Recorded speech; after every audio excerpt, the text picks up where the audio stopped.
public speaking and 5 times TEDx speaker, and also an extremely motivational personality. So if you allow me, I'd like to introduce you to the stage, Mr. Mohammed. I believe you have your mic.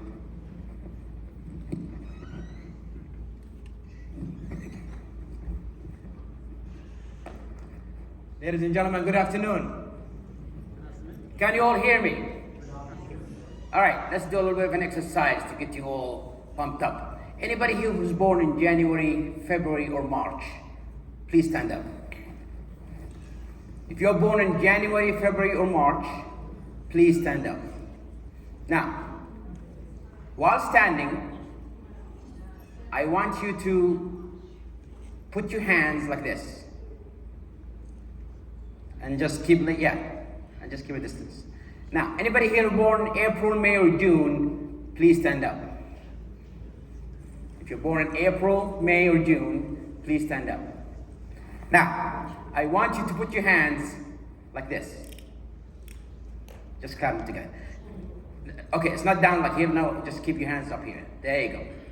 Anybody who's born in July, August, or September, please stand up. Now, while standing, I want you to put your hand like this. Fantastic. Anybody who's born in October, November, December, please stand up. And anybody who's still seated. Now, for those last group, put your hand like this. All right. Everybody pause. Nobody moves.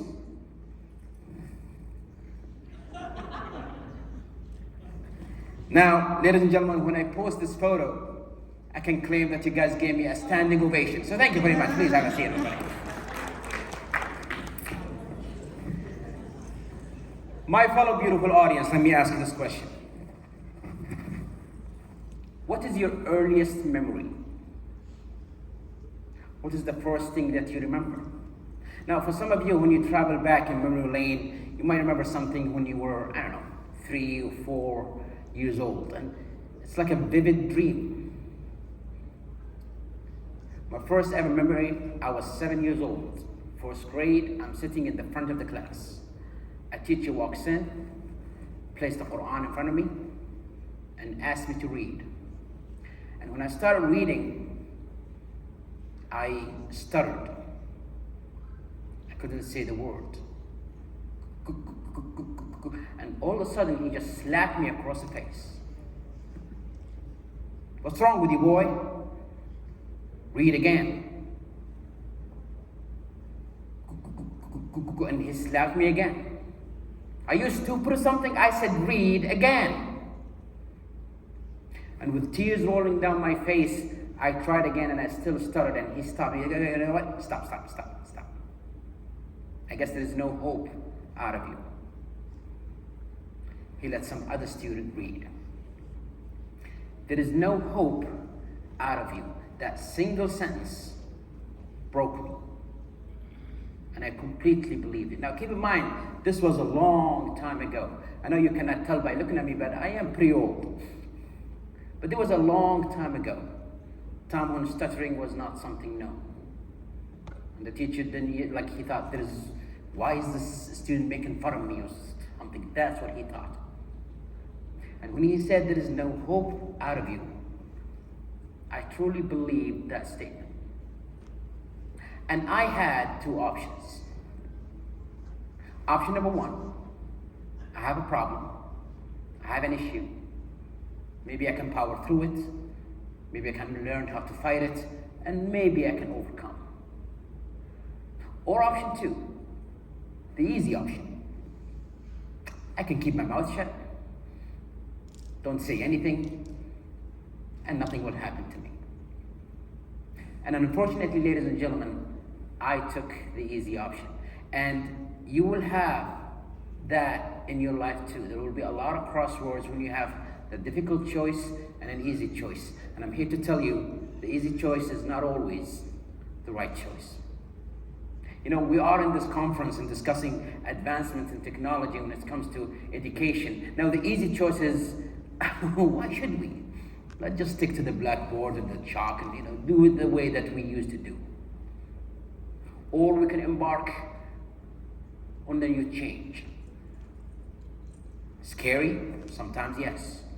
But always a difficult choice is the best choice to go. So I chose the easy choice. I kept my mouth shut, I went to the back of the class, and I sat there. And I asked my dad to tell all the teachers to never ask me any questions in class, because, I'm special, I cannot speak. Throughout my entire childhood, all the way until the last year of high school, that was my life. I couldn't speak to anybody. Every day I go to school, I come home, lock myself in my room. Do you have childhood friends, ladies and gentlemen? I never had any. I couldn't even speak to my brothers and sisters. And because I spent most of my time by myself, I spent a lot of time reading. So I was really good in school.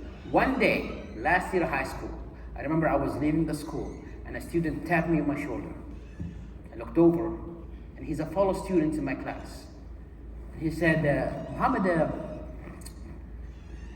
you're really good with school and everything, but I don't remember I ever heard you speak. And I remember I took a piece of paper and I wrote, I can't speak. He said, if you really cannot speak, you'll be in special schools, but since you're here with us, that means you can't speak. Your problem is that you're afraid. However, if you want, I can help you overcome this problem. Do you want the solution? He said, in order for you to overcome any kind of fear, you need to face the ultimate form of that fear. I said, what does that mean? He said, tomorrow morning, go to the principal and tell him that you want to read the morning announcements in front of the entire school. And I promise you, this will be your cure. And ladies and gentlemen, when you're desperate, so desperate, and somebody gives you an idea, somebody throws you a lifeline, even if the idea doesn't make sense, because you're desperate, you'll do it. You always hear of people who are educated couples who cannot have children, and they end up going to doing some black magic or whatever. Why? Because they're desperate. And I was desperate at the time. The next morning, I went to the school principal. I said, I would like to read the morning announcement. He gave it to me. I stood in front of 400 students. And in my mind, I thought, as soon as my mouth opened, all problem will go away. Because he told me, right? And I started speaking again. And I stuttered again.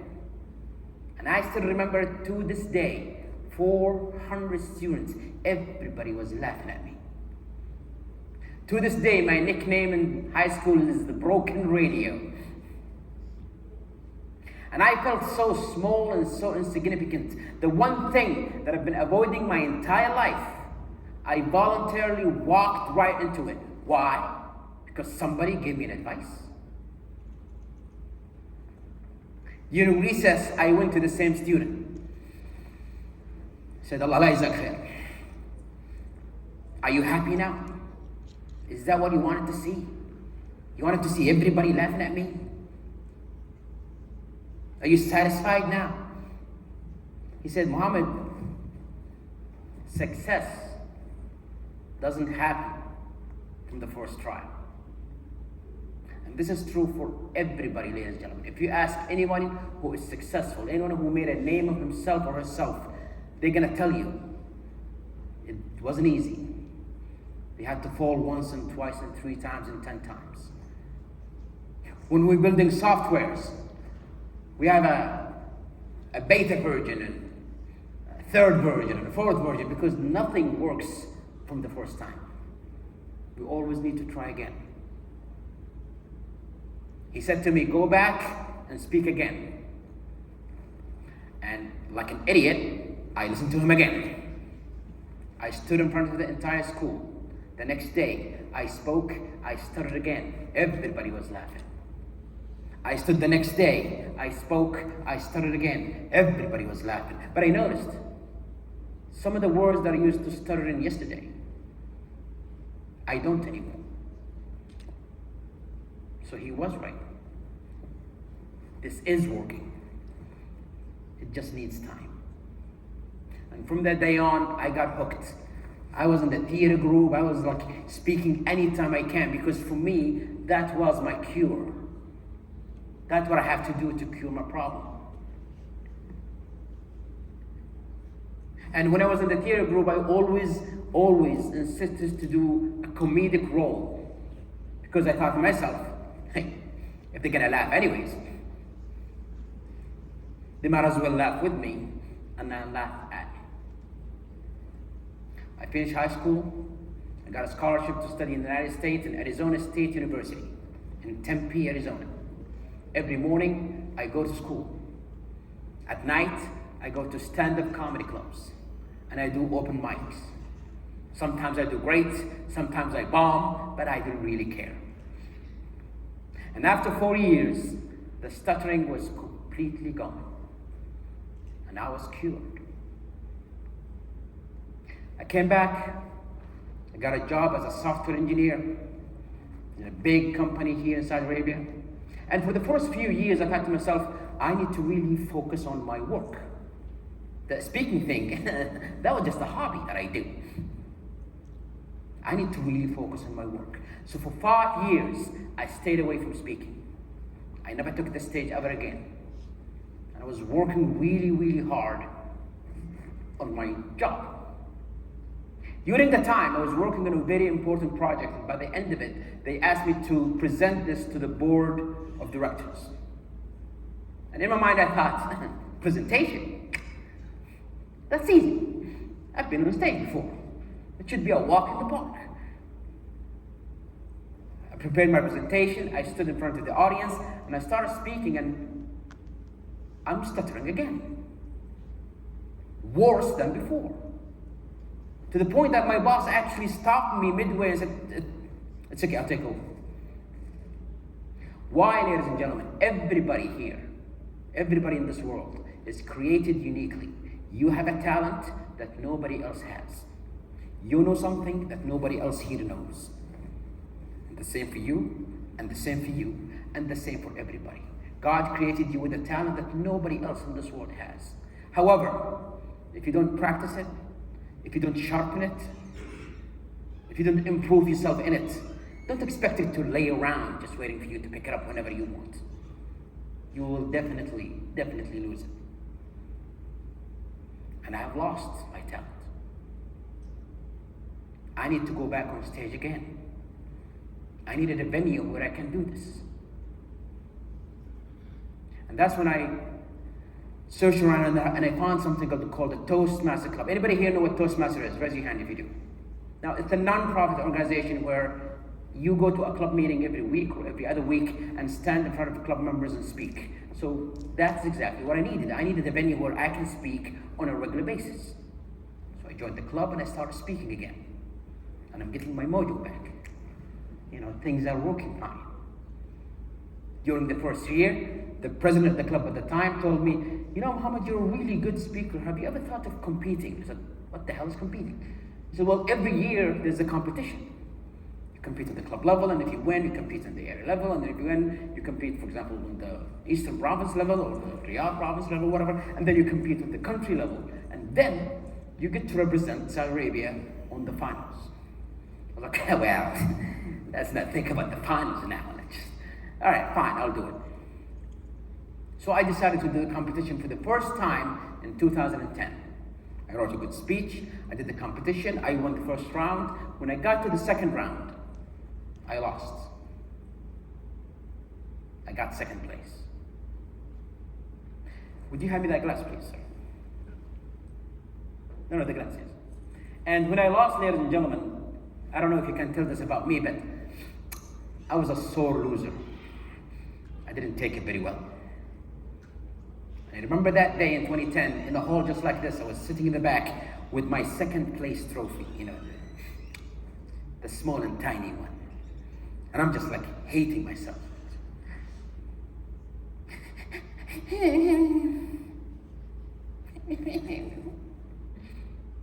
And my club president at the time came to me congratulating me. He said, "You did a really good job. The speech was great. Everybody loved it." And I said, yeah, who cares? What's wrong? He said, "Well, it's second place." So, dude, it's second place. Look at this. I mean, look how tiny this thing is. I can't put this on my desk. It's just embarrassing. And he said something that I will never forget. He said, "Muhammad, if what you're looking for is a piece of glass, a trophy, I'll take you now and I'll buy you one. Pick the biggest one you want, I'll buy it for you. If that's what you're after." My fellow audience, we work in the education business. And we've seen a lot of product here today. And yes, there will be a lot of incentives. The incentives of making money, the incentives of going global, all of that. But we should not forget the core reason why we're doing this. We're doing this to raise the next generations of people, our kids. We need to give them the best education that they should have. The money and the fame and all that stuff will come later. But when you focus on a noble cause, you will reach in places that you never thought that you would. He kept asking me, he said, "What do you want? Why are you speaking?" I said, "Well, I'm just having fun." He said, "No, you're not just having fun. Because if you were just having fun, then it should not hurt when you lost. But you want something more. What is it?" I said, "I don't know." He said, "No. What is it? You should have a tangible and measurable goal." Ladies and gentlemen, sometimes we don't even know what we're aiming for. I was speaking once in a college graduation in London, and it was an engineering college. So while I'm speaking, I kept asking the question to the audience, "Where do you see yourself in 5 to 10 years from now?" And one student stood up and he said, "I would like to be a successful engineer." "All right, how about you, ma'am?" "I would like to be a successful engineer." "All right, how about you, sir?" "I would like to be a successful." And I was fed up with the answer, because how do you know? How do you know that day when you wake up and say, "Yep, today I am a successful engineer"? There is no measure. And when there is no measure, it's easy to quit when things get a little bit difficult. He kept pressing me, asking me, "What is your target?" And I thought about it for a minute, and then I said, my target is one day, I don't know when, one day I want to speak to 1,000 people. If I stood on a stage with 1,000 people in the audience, for me, that's what success is. He looked at me and he said, "If this is really a target that you have, one day, I don't know when, but one day you'll make it all the way to the finals, to the world championship, and you will speak in front of thousands." And then he handed me a piece of paper and a pen. And he said, "Write your acceptance speech." I said, "What acceptance speech?" He said, "Write the acceptance speech that you're going to say when you win the world championship." He's so crazy. He said, "No, write it. Because when you write it, you'll believe it. And when you believe it, God will make it happen." My fellow beautiful audience, sometimes we say to ourselves, "You know what, we're going to try to do so and so." When you say, "I'm going to try," you're giving yourself an excuse. When things get too hard and too difficult, you quit. Why? Because I'm just trying. But if you say, "Inshallah, one day I will get there," I don't know how long it's going to take, and you're going to fall a lot of times in the way, but you will get there. God will make it happen. I wrote the acceptance speech. I kept it in my pocket. That was back in 2010. And every year after, I kept on competing. But I'm not competing for the piece of glass. I'm competing because I get a chance to say a message to the audience. Hopefully someone's life will change because of something that I said. In 2014, I worked so hard on a speech that I thought this is the best thing that I have ever done in my entire life. I swear, like as soon as I finished writing, I was like, "Oh my God, this is just fantastic." It was literally my masterpiece. And I thought, this is it. This is the speech that will take me all the way to the top. I did the competition again. I won the first round, the second round. When I got to the third round, I lost again. And when I lost, I was crushed. Not because I lost. I was crushed because this is my best work. And my best work is still not good enough. Ladies and gentlemen, have you ever had that feeling before? You do something and you think you put your entire life and soul into it, and then it's still not good enough. And then you start asking yourself, am I in the wrong place? Am I in the wrong profession? Am I wasting my life? Am I wasting my time? I sat in the back of the room again, sobbing like a little child. My club president at the time came to me, congratulating me, and I said, dude, this is the best I could do. And even my best is not good enough. Then maybe I should just quit. He looked at me and he said, if you believe this is the best that you can do, you'll stop living. You'll stop enjoying your life. Always remind yourself, my best is yet to come. And this is a lesson to all of you, ladies and gentlemen. When you do something, no matter how spectacular it is, don't convince yourself this is the best that you can do. Tell yourself, I can do better. I don't know when, but I can do better. Because that will give you an edge. That will give you a motive to even try even further. In 2015, I did the competition again. I reached to the level of Saudi Arabia competition, and I got second place. But I was happy, the second best speaker in the country. That's not too shabby, right? 2 weeks before the finals was supposed to be taking place in Las Vegas in the United States.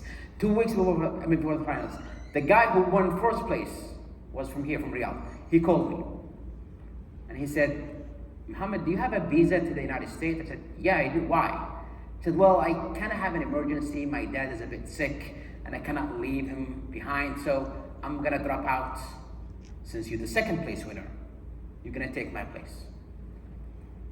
I only had 2 weeks to prepare.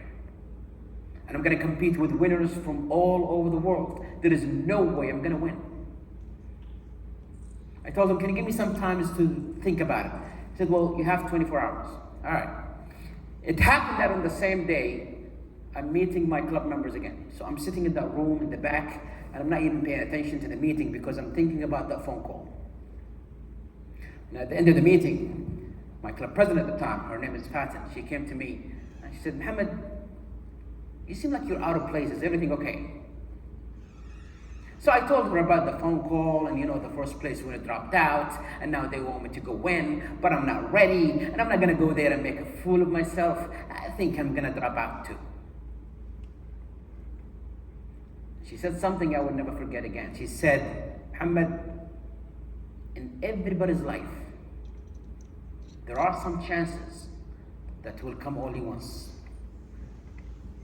And if you let it slip, that chance will not come back again. And when you have such chances, ladies and gentlemen, that will come your way only once, sometimes you might think, I'm not ready. I don't have it in me. I'm not prepared. But guess what? Say yes. You can figure out a way to do it later, but don't let that chance get away. She said to me, say yes, we'll help you. I said, Fatin, I'm not even ready. I said, do it, just say yes. We'll do whatever it takes to help you. So I said yes. And for 2 weeks, I'm drafting a speech, I'm writing, I'm rehearsing, I'm doing it all. I fly to Las Vegas, 100 contestants from all over the world, and me. They do a draw, they put us in 10 groups, each group competes. I win my group and now I'm in the finals. And when you are getting so close to that little piece of glass or whatever you want to achieve, sometimes, ladies and gentlemen, sometimes you might forget your true calling. You might start to get attached to the material things again. And I'm not gonna lie, I did. When it was so close to me, I can taste it. I can smell it. It's like right there. You forget why you're speaking in the first place. The day comes, the final competition. 10 speakers. They took us in the back of the room, in the green room. And in there, they had a big flat screen TV on the wall. And they do a draw to like determine who's gonna speak first and who's gonna speak last. I was the last speaker, which is good and bad at the same time. It's good because if you do well, people would remember you. It's bad because you get to see all the other speakers before you. And if they are any good, you might get intimidated. So we're sitting around that round table, all 10 of us, nervous. Everybody saying, I wish you good luck. And then the first speaker took the stage. And when he is on the stage, you can see him on the flat screen TV. So when he took the stage, I kept watching him and I'm thinking, oh my God. This guy is fantastic. I've never seen anything like it. The message is clear, the structure, the body gesture, everything was done perfectly. And I kept thinking, all right, maybe I'll get second place. The second guy comes in and he does even better. Okay, maybe I'll get third place. And every speaker took the stage that day did magnificent. So I stopped myself and I said, you know what, Muhammad? There is no way you're gonna win this.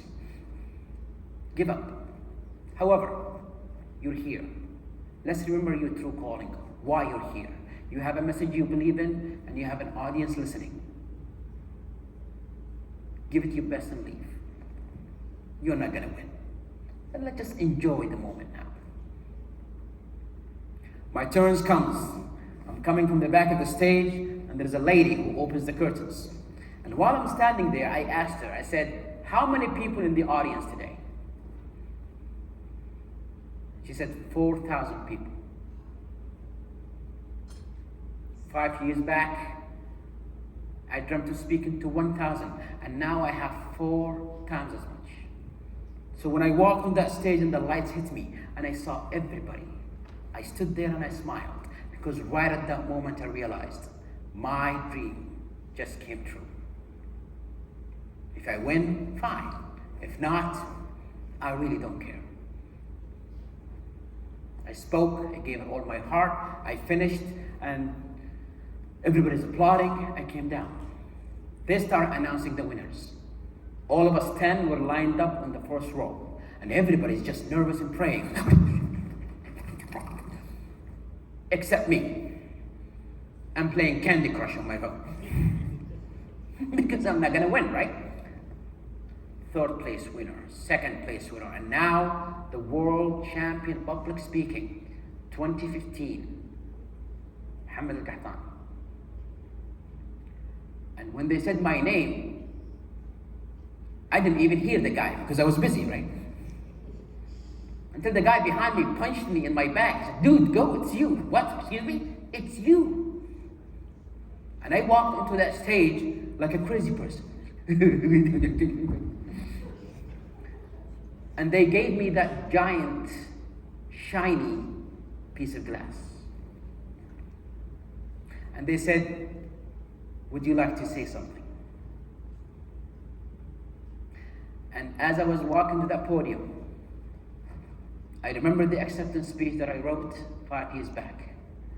And I stood there and I delivered the exact same speech. I said, ladies and gentlemen, as a child, I stuttered my entire life. I couldn't even speak. If you ask anybody who knew me when I was a kid that one day I'll be here, they're gonna say, no way, it's impossible.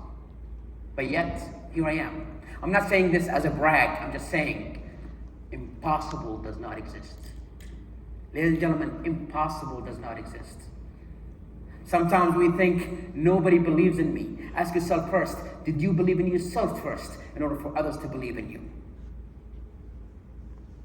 Nothing in this world is impossible. The other day I was watching a YouTube video of a guy who had no arms, but he loved swimming. And he developed his own technique of just moving his body in the water. He was able to swim with no arms. What is your excuse? Impossible doesn't exist.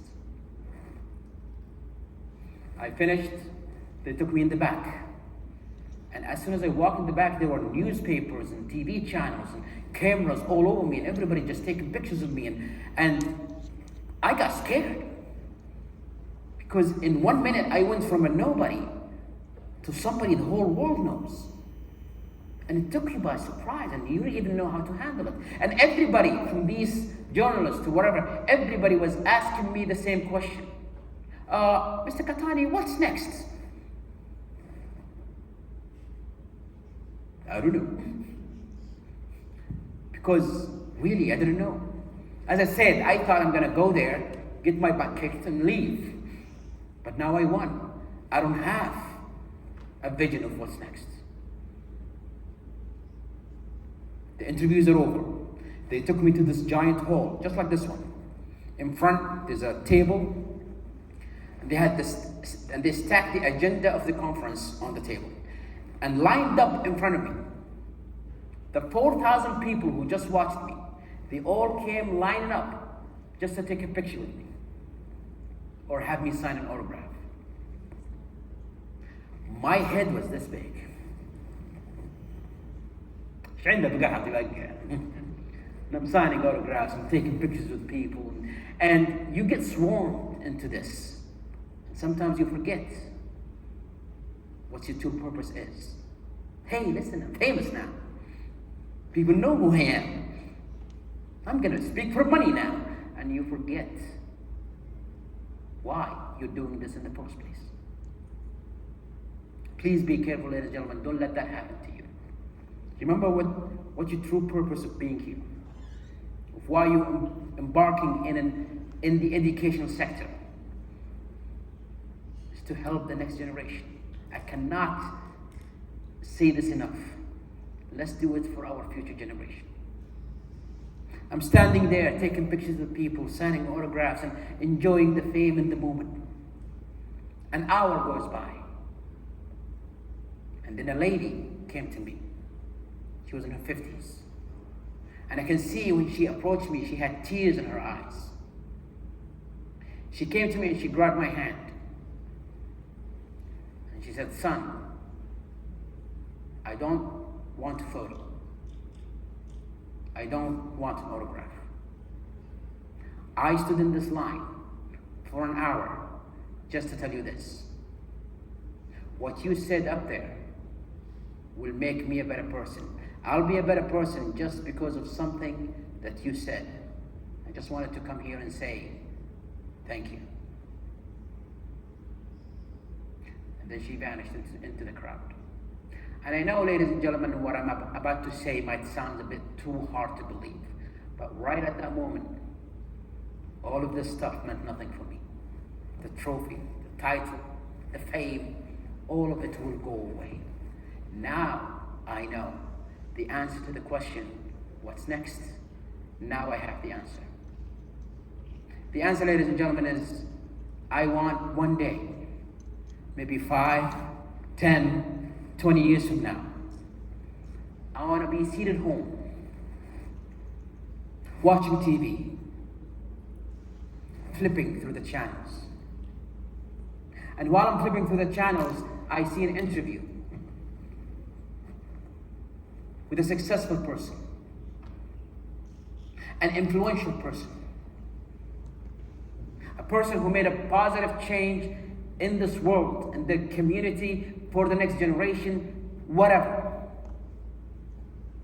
And they would ask that person, how did it all begin? What was your initial spark that made you the person that you are?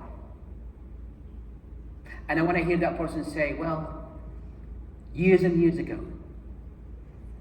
I listened to a guy, Muhammad something, and he changed me. One person. If you can change the life of one person, and that person changed the life of the other, and that person changed the life of so many others, then you are leaving this world a much better place just by doing something that might be even too simple. In fact, you might not even realize it. In 2017, I flew to Abha because that's where I'm from. So I flew to Abha to meet my parents. And I'm spending a few days with my parents, and one day I was at a gas station and I'm filling my car with gas, and as I look over, I see a man walking on a cane, an old man. I looked closer. I recognized the man. It was the teacher who slapped me when I was in first grade.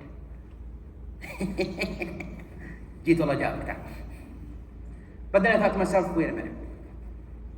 It's been years and years ago. I shouldn't hold a grudge. Let me just go and say hi. So I approached him, shook his hand. I said, you were my teacher when I was in first grade. And he said he watched me on YouTube and he's so proud of me. I said, no, thank you. I just want to tell you that I forgive you. And he said, for what, son? And I said, you remember in first grade you slapped me and you said there is no hope out of me? And he looked at me and he said, sorry, son, I don't remember. The very next year, I'm speaking in Jeddah. Huge conference. After I'm done speaking, I go off the stage, people come to me to shake my hands, take pictures, whatever, and I see through the crowd a man. I look closer. I recognize him. It was the student who gave me the advice to stand in front of the audience. I couldn't believe it. I hadn't seen him since high school. I rushed him and I hugged him so tight and I said, I want to thank you. Thank you for saving my life. And he said, what are you talking about? He said, you remember in high school when you told me to stand in front of the crowd and speak? And he said, I don't remember. In both cases, you could destroy someone's life or you can save someone's life, and they both didn't remember. My fellow audience, what we're doing, especially when it comes to like education, the hard work that we do, for you years from now, you might even forget about it. But hopefully, and I hope to God, somebody will come to you and say, I want to thank you for Blackboard or whatever technology you're using. I want to thank you because it made me a better person. It made me learn much faster. And you might think, actually, I don't remember. But at least you made a legacy. My fellow audience, one day, we're all going to die. One day you're going to leave this earth. Ask yourself this question. Did you leave it a better place just by simply being here? And if the answer is no, then you're just a statistic, a number. When that day comes and people know that you passed away, there will be three types of responses. People might say, oh, thank God he's done. Thank God he's dead now. I mean, it's about time. Or they might say, okay.